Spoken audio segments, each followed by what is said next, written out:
right. Well, Eric and Misty have come to join us today for a little cracking and crevicing. And we got them started, pointed them at the crack, and I'll be all darned if their first pan out didn't have some nice gold in it. Alright. I forgot how big the nugget was, but it was a nice nugget. Okay, Eric, tilt the pan up towards you. Okay. Well, you got to turn it around so the gold's at the top. Oh, gold's at the top. There we go. That way I can see it, you know. All right. In the sun. Do a little zoom. And look at that pretty gold right there in their first pan. You might say that they are happy campers and the day just began. All right. Okay. Well, now, Eric has never used the drop riffle sluice from the California Sluice Box Company. So I loaned him mine, and he is trying to figure out how it works. And I just told him to trust me, because it's going to catch everything there for him. I'm walking across a very uneven bedrock here, trying to get down and see where we're at.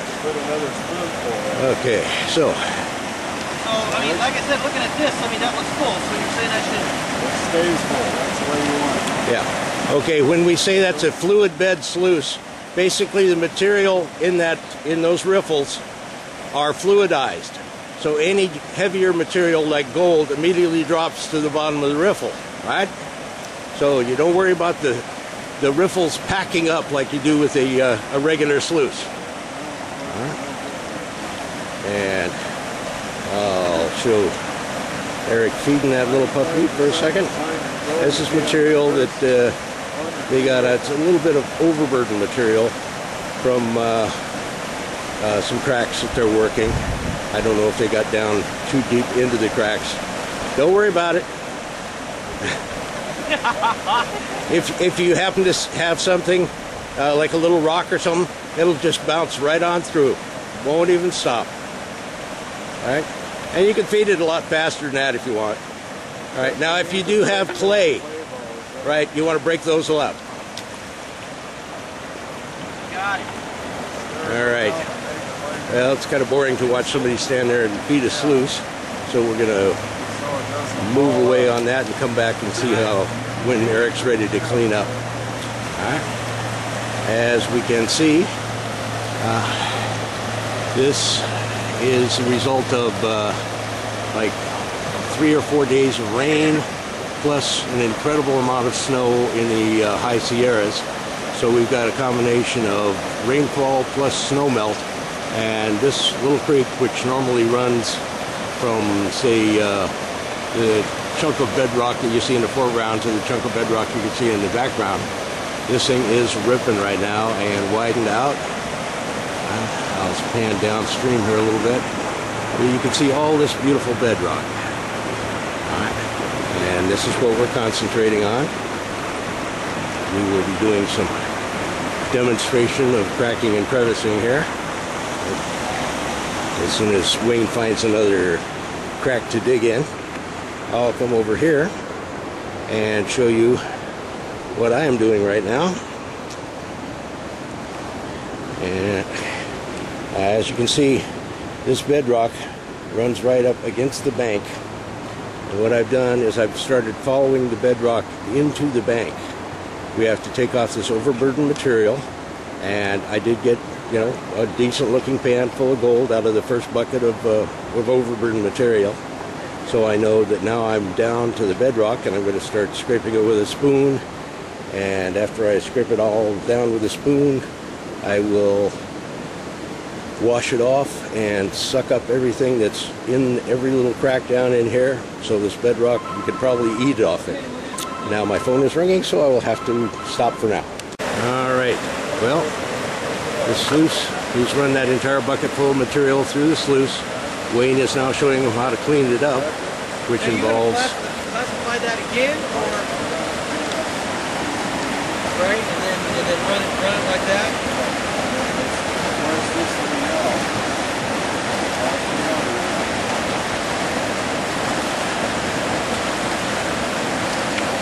Okay, that's all it takes to clean up that sluice. That's it. and you will not believe the gold that sluice will catch.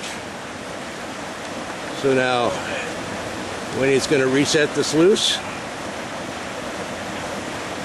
and we'll come back, pan out. I got my own screen here. He's got screen and pan right there.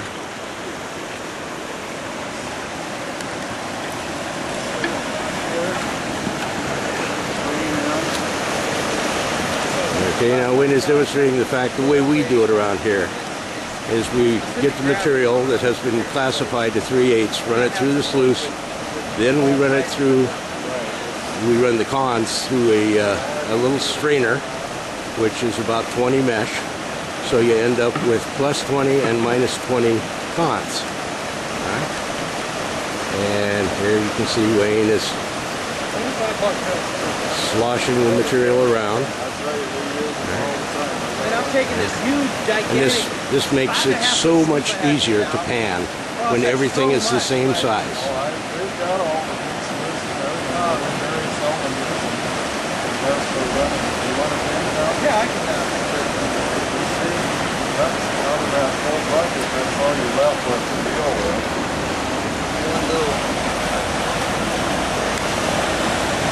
Okay. Oop. Almost fell there. All right. And now we will see what Eric's panning technique looks like. All right. There we go.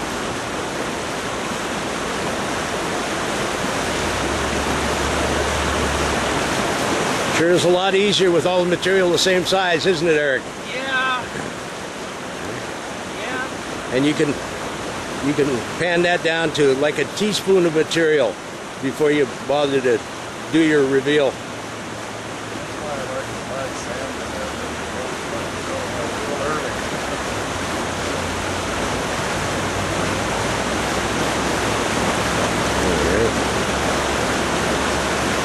Okay, this is a man who paid attention somewhere.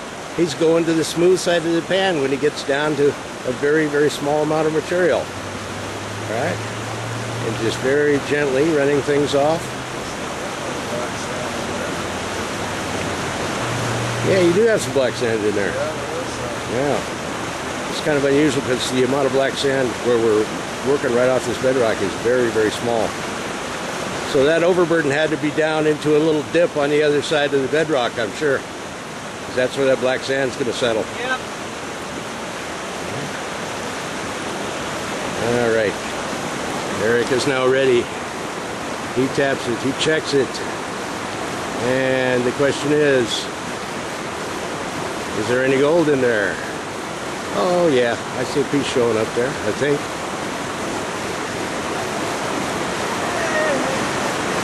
Come on, baby. Be in there. I mean, here we're doing a video. About a flake or two. And you got a couple of flakes in there. Okay, well, that's overburden material. You got to remember that, all right? So flip that around. Okay. That's about it. Right down there. That's it. On the material. Okay. A couple of flakes. But a couple of flakes is better than no flakes. All right. Well, Wayne was cleaning out another crack here, and he just finished panning out the material from the crack, and you've got to see this. Look at that gold. Tap it a little bit, spread it out. There we go.